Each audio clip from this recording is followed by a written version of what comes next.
Hey guys, welcome back to How to Roll Dice. I'm Josh, and today we're going to be doing a review and walkthrough of this game here, Carcassonne by Z-Man Games. Carcassonne is for 2 to 5 players, and it's somewhat of a modern classic. If you haven't heard of it, you probably know somebody who has. It's right up there with Settlers of Catan, Dominion, and other games that have been around for quite a while but maintain a high level of popularity. And there's a good reason for that. It's very simple to learn, it's easy to play, and it's kind of got that feel of difficult to master, though not so much as some other games. In Carcassonne, you and your opponents are going to be developing a massive area around various walled cities. You're going to have fields, you're going to have roads, you're going to have towns, you're going to have monasteries. And you're going to be working on the same sort of tiled, mapped area. It's not like you're each developing your own little city. It's one massive grid of tiles. This is a tile placement game. You're going to be placing tiles with various terrain features on them. Like I said, whether it be a field or a road or a monastery. And the golden rule to the game is basically as long as the tile that you are placing makes sense illustration-wise, you can place it. So as long as a field piece abuts a field piece, or a road continues a road, or a river continues a river, you're good to go. There are some further rules as far as scoring goes, and then there's also these lovely meeples, but I'll get into that in a minute. So, as far as what comes in the box, you've got your tiles. I believe there are around 80 city tiles, or I should say map tiles. They're not all cities. City is a specific type of terrain. These are going to have gray backs or darker black backs. Those black-backed tiles are specifically the starting tiles for the river expansion.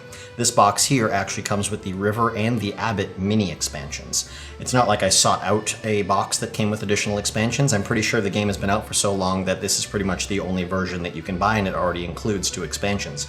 So you can see there's probably a lot of growth that this game offers as far as expansions go. But back to what's in the box. You've got your tiles, some with gray backs, some with darker black backs. Those are your starting tiles. Then you've got your meeples. They come in 5 different colors, obviously up to a 5-player game. And in this expansion, not only do you get your regular meeples, but each color also has one abbott, which has this nice little pointy hat. And I'll get into how he works in just a bit. Then you've got your scoreboard here. This is actually to keep track of your victory points throughout the game, as well as tallying up your totals at the end of the game. This goes from 0 to 49 and has nifty little arrows on it that lets you know if you happen to pass the 59-point mark, which actually happened for, I believe, all of our players in the few games that we've played. You just keep on going and keep in mind that you've reached 50 and you're now continuing on sort of your second pass. And then you've got the rulebook and the pamphlet sheet on the expansions right here. This is actually a pretty small rulebook because, again, there isn't too much to explain. You just sort of follow that golden rule of placing tiles has to continue the existing illustration and the existing terrain features for the tiles that you adjoin your tile to. And as long as you do that, you're pretty much playing the game correctly. Getting into setup, you're going to take the darker backed tiles. There should be 12 of those with the river expansion, which is what we have, and I believe what you'll have if you buy the base box. And you're going to stack those in random order, face down, other than the fact that the top tile needs to be the river source and the bottom tile needs to be the lake, which is the end of the river. And you're going to begin with the youngest player, after passing out meeples, of course. Everybody pick a color, take your meeples. If you don't want to play with the abbott in your first game, put him off to the side. You can throw him in later games. It's good to start with just the basics. So everybody takes their meeples, you stack these starting tiles, and the youngest player goes first, taking the top tile off of the starting tile deck and placing it face up on the board, and that's going to be the source of the river. Going around the table clockwise, each player is going to take one tile and add it to the river. Obviously, the first 12 tiles are all going to be the river, and once you reach the final tile, that will be the lake tile, which is the end of the river. Now, as you're placing these river tiles, there may be additional features on each tile beyond just the river. There may be a road that crosses it in the form of a bridge. You may see the outer wall of a city. You might see a monastery. Any of those features are treated as the normal tiles throughout the course of the game as far as how you can place meeples. Let's get into placing meeples. Once you've completed the river and you begin placing the normal tiles, following the same pattern, each player taking a tile, looking at it, deciding where they want to place it on the board in a way that it continues the illustration and the terrain, and placing that tile, that player can then place a meeple onto that terrain feature, assuming it's not already controlled by another player's meeple. Now, depending on where you place the meeple, it has a different name. So if you place a meeple on a road, that's referred to as a highwayman. If you place it into a monastery, that's referred to as a monk. If you place it into a city, that's referred to as a knight. And once you've played a few games, you can work in farmers, which you place into fields. I'll go into those in a minute. That's sort of an advanced feature. So, say you place a road tile. As long as there are no other meeples or highwaymen from any other players already on that same stretch of road, meaning anywhere between sort of the source of that road, whether it begins at a town or a city and maybe flows off into the distance and hasn't yet been completed, or maybe you're completing it by placing something at the other end that ends it, like another town or a monastery. As long as there's no other highwaymen anywhere on that stretch of road, you get to place a highwayman, a meeple, and you now control that road as far as scoring goes. Terrain features, other than a few, score as soon as they are completed. So, like I mentioned, if that road began here and after several tiles that continued it ended somewhere else, maybe from a town to another town, as soon as that road is completed, it scores. Whether or not the person who played the final tile is the person who has the meeple on it, only the person with the meeple on it, the highwayman, actually gets the victory points and will immediately adjust their score tracker, which is a separate meeple, on the scoreboard.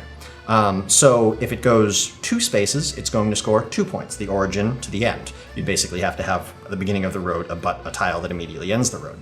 If it goes from the source tile and then across 3 tiles, and then ends, that would be a total of 5 tiles, it's worth 5 points. So basically roads are worth a number of points equal to the number of tiles that they traverse. Now, you may notice that some road pieces end in a town or some other feature that then continues off in a further direction, meaning maybe the road ends in a 3-way split with a town in the middle. That is not a continuation of the same road. That is at the beginning of 2 other roads. Your road ended at that town. Or I should say that road ended at that town. Now there's a bit of denial that can be done here. Say, for example, I place a brand new road tile starting in a town, and I put my meeple there as a highwayman, so I now control that road. You, as my opponent, don't want me to be able to extend that road very far, because the farther I extend it, the more points it's going to be worth when it finally scores. So maybe on your turn, you immediately take another road source and place it right next to that one, thus ending that road after just 2 tiles. Now, I do get points immediately, but it's only going to be 2 points as opposed to maybe 5, 6, or 7 points, depending on how far I could stretch that road.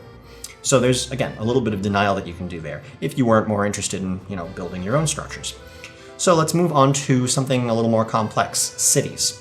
Cities are bordered by a large stone wall, and when placing a city tile, you can add it to an existing city as long as you basically continue that wall going around the border. As long as you do some part of your tile with wall touching a point of wall on an existing tile, you get to continue that city.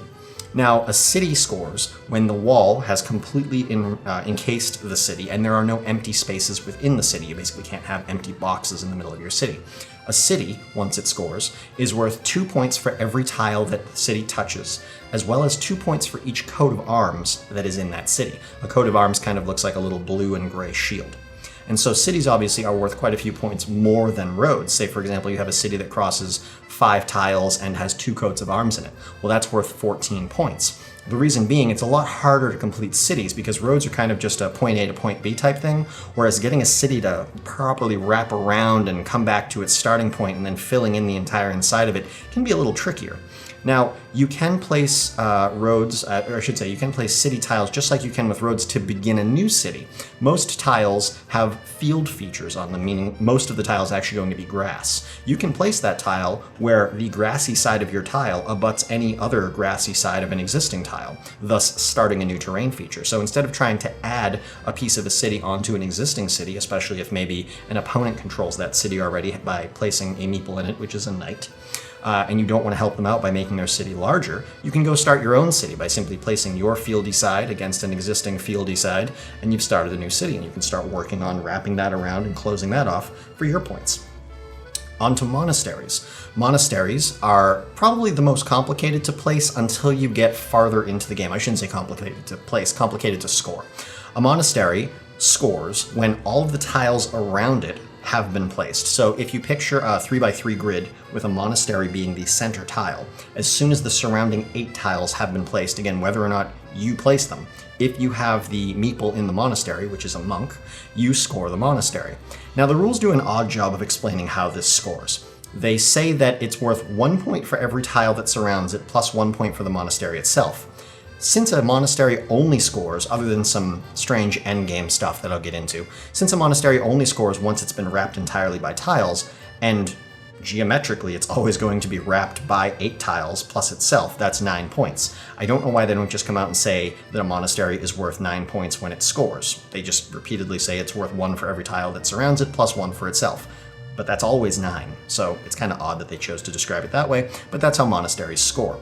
If you did want to play with the farmer after a few games, you could start using that. The farmer is simply a meeple that you place into a field or a grassy section that is not yet controlled by any other player's farmers. When you place a farmer meeple, you lay them down instead of leaving them upright. And the reason you do that is to remind yourself that farmers don't score until the end of the game because of how they score.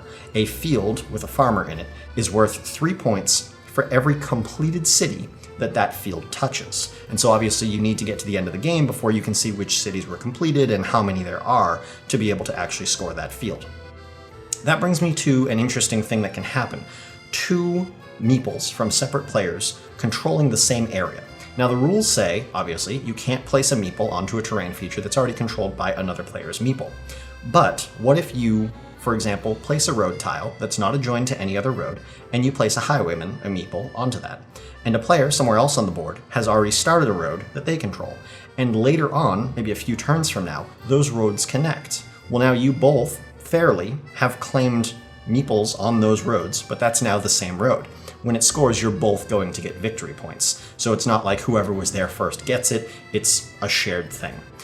Same goes for fields and cities. Obviously, they can begin separate and can then adjoin. The only place this can't happen is a monastery, because obviously only the person who physically places the monastery can put a monk in it. It doesn't matter who adds the surrounding tiles, only the person with the monk in the monastery is going to get the score points for that. So once you've gone through all of the tiles, and you just continue that pattern, go around the board, each player picks up a tile, looks at it, places it in a fair way, meaning it continues the illustration and the terrain features that exist, and decides whether or not they want to place a meeple onto it if they can, if it's not a terrain feature that's already being controlled by somebody else. You move on to the next player and they do the same thing. You go around the table until you've run out of tiles. Like I said, there are about 80 tiles. That's the end of the game. You're then going to do some end game victory point bonus scoring. Any incomplete roads score just like they normally would. So even if they're not finished, you're going to get 1 point per tile that the road touches, as long as you control it. If multiple players control it, they'll both get points. Then you're going to go on to cities. Cities score, even if they're incompleted, if they at basically a rate of half points. So 1 point per tile that the city contains, plus 1 point per coat of arms in the city. Monasteries score basically based off the number of tiles that they've actually completed. So the monastery itself is worth 1, and then 1 point for every tile that is touching it, or in that sort of circle of 8 that would be surrounding it. And then I don't think there are any bonus scoring points for fields. Or actually, no, I take that back. They do score normally at this point because they're an end of game thing normally, but you have to keep in mind that only completed cities matter for field points. So it's 3 points if your field touches a completed city for each completed city. And that's the end of the game scoring. And whoever has the most victory points at that point wins. So it's pretty straightforward. If you sort of think about it and you think about how your turn is going to go. Okay, it's my turn. I pick up a tile, I look at it. All right, it's got a road piece. Well, I've already got a road started over here. I might as well try to make that a little bit longer and get some more points. So I add it there. Well, that's my turn. Back to you. Turns are like 10 seconds, 20 seconds at the most. The game says that it takes 35 minutes to play, and the nice thing is that's true whether or not you're playing with 2 or 5 players, because each player's turn, whether or not it's, A, then B, then A, then B, or A, B, C, D, E, and back around, each player's turn is only going to take about 10 seconds, and there's only a set number of tiles, and the game ends when the tiles run out. So it's just the average length of a turn times the number of tiles, and that's the length of the game, 35 minutes. So it works out really nicely. And it's simple enough that pretty much anybody could pick it up. The box says anybody 7 years or older. Maybe you could go even a little younger than that if you have smart kids. But it's a lot of fun. I played it with my wife. I played it with my mother. Both enjoyed it equally. Right now, I can't really have my friends over because of COVID, so I realized that previous statement sounded a little sad, but I swear, normally I would have more friends over. I was just really excited to try the game out. So one more feature that you can add in, it's the other mini expansion, and that's the abbott. The abbott, of course, with his pointy hat. He is going to be able to be placed in 2 locations, either a monastery, in which case he works just like a regular monk, or a garden. Gardens are sort of these passive features on some of the tiles, and normally they don't count as anything. They're just sort of background, art. But once you have the abbots, you can place an abbot into a garden just as if it was a monastery, and it actually scores just like a monastery. Once they're there, as soon as all 8 surrounding tiles, again picturing that 3x3 grid, have been placed, you get your 9 points, 1 for each tile that surrounds it, plus 1 for the garden itself. Only abbots can do that. Another nifty feature about abbots is that once they have been placed, you can actually recall them back to your sort of supply of meeples on any turn where you don't place another meeple, and they immediately score whatever feature you're pulling them from. So if you're pulling them from a monastery or a garden, you immediately score that feature for however many points it's worth at that time, just like you sort of do with end of game scoring. So if you have a monastery that only has 4 tiles around it, and you pull your abbot out, you're going to get 5 points, 1 for the monastery and 4 for the tiles that surround it, immediately. So it's a way to sort of sap out instant points if you feel like things are going sideways and you're never going to get to finish that monastery, or there's no way you're ever going to wrap that garden because there's too much going on, or the tiles that you're getting just aren't working for you. You can pull that abbot out. Another thing to keep in mind as far as pulling things back goes is that once you've placed your meeples, whether it's a highwayman, a monk, or a knight, you can't pull them back until that terrain feature scores. The abbot is sort of unique in this way. So you only have a set number of meeples. As you're placing them onto terrain features, that's good because you control them, and that means you're going to get victory points when they score. But what if they don't score, and more terrain features that you want to control continue to open? Well, you run out of meeples, and now you can't actually continue to control things. So you really have to kind of keep a balance of, okay, I'm going to continue to open new stuff, but at the same time I'm running low on meeples, so I have to finish some of these things over here. And things like roads are easy to score, and later in the game monasteries are easy to score too, because you can intentionally place them in a location that already is maybe half or more so surrounded in tiles, as long as you can get them to line up. For example, if a monastery is completely surrounded by green, you just have to find the area on the board where all of the tiles around a certain open space are fields, and you can just plop a monastery right in there and be 1 or 2 tiles away from scoring it right off the bat. However, a city is probably the most difficult feature to score, and that's because you really have to get that wall to wrap around onto itself, and you want to do it in a way that doesn't leave a bunch of open gaps in the heart of the city, because I think there's only 1 or 2 tiles in the entire game that are purely an open city tile with no wall on it that you can actually plug those open gaps of a city with. They really expect you to kind of just wrap the wall around itself and use those sections of city that are attached to the wall to be the inners of the city itself. And so if you go too broad or too wide, or you're looking to make a right turn and you just keep getting lefts that hook the city further and further away and you can't figure out how to get it to curl back onto itself, cities can be very difficult to score. And so placing knights into cities, placing meeples into cities, can kind of get them locked in there for most of the game if you're not ready to put the focus into getting that feature to finish. And in most cases, players aren't going to help you do that. If they get the exact piece of city wall and city tile that you need to finish off your city because you happen to pigeonhole yourself into a corner where you specifically need a city wall that kind of curls like this, plus it has a road going to it because the tile over has a road on it. Oh god, I hope that tile exists. It does, but there's probably only 1 or 2 in the entire game. And if other players find them before you, they're very happily just going to go start a city somewhere off across the map and make sure that you can't use it to finish your city. And that way you're only going to get half points when the game ends because you couldn't get that wall to wrap back around onto itself, thus halving the number of points that you would get from that city. Plus it locks your knight in there, so that's 1 less meeple you're playing with for the rest of the game. Again, kind of that denial aspect. It's a really fun game. It's really simple. It's really quick to learn. You could almost just have one person that knows how it works say, okay, we're going to start playing, and I'm not going to tell you the rules. I'm just going to kind of show you, and by the time we've gone around the table once or twice, you'll know how to play the game. You just play the game. Like, oh, how does tile placement work? Place it in a way that makes sense. That's it. That's the whole rule. Place grass to grass, roads to roads, walls to walls, rivers to rivers. Monasteries kind of just float by themselves in the middle of fields. That's it. That's all the rules. Go, place the tiles. How do you control things? Put a meeple on it. That's it. That's the whole rule. And you can't control things that somebody else already controls. Pretty straightforward. It's like the most straightforward, common sense rule set for any game I've ever seen, and yet the game isn't so simple that it's boring. It's fun. There's that tactic of being able to rotate your tile and having this entire grid of existing stuff that you can try to stick it onto or branch off into a new direction and start your own thing. It's a lot of fun, and I really enjoyed playing it. It's a cheap game to pick up. There's a reason it's a modern classic, and it's been around for years, and everybody continues to love it. It's on most gaming shelves. So yeah, I would definitely recommend that you pick up a copy and give it a try. Carcassonne is a good game. If you guys haven't yet, please go down below, like, comment, and subscribe. If you leave a comment, I'll try to get back to you as soon as I can. And I will see you in the next video. Have a good one.